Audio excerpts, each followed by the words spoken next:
عانق الكون بشرى بث في الروح عطرا عانق الكون بشرى بث في الروح عطرا والرضا في دجاه سابق في شجونه আত্মত্যাগ, বিজয় আর সুবিধাবাদের গল্প।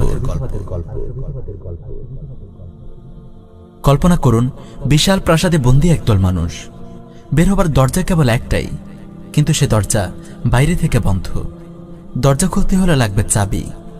প্রাসাদের ভেতরের এক পাশের দেয়ালে 10টা গর্ত, এর যে কোনো একটাই আছে দরজার চাবি। কিন্তু কোন গর্তে চাবি আছে সেটা কেউ জানে না। হিসেব খুব সহজ, তাই না? গর্তগুলো খুঁজে খুঁজে চাবিটা খুঁজে বের করে নিলেই তো লেটা চুকে যায়।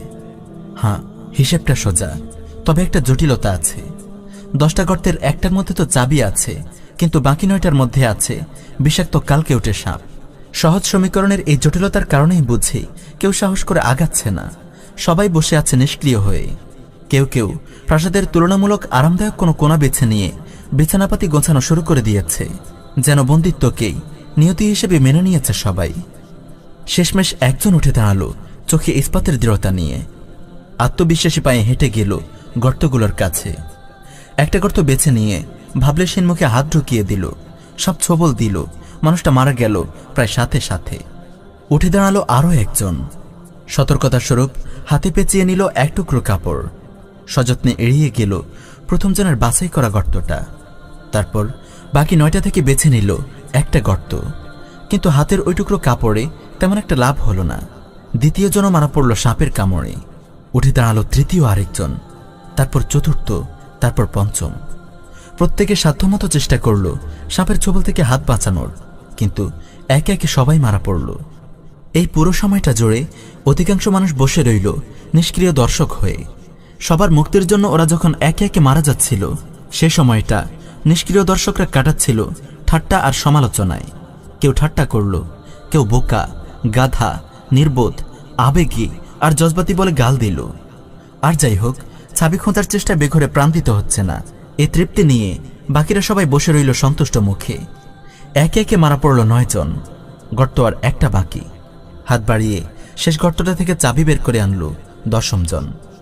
ধীর ও নিশ্চিন্ত পায়ে হেঁটে গিয়ে খুলে দিল প্রাসাদের দরজা। এতক্ষণের নিষ্ক্রিয় দর্শক আর সমালোচকরা তখন আনন্দে আত্মহারা। চারপাশে জড়ো হয়ে কান ফাটানো শব্দে হাততালি দিচ্ছে সবাই।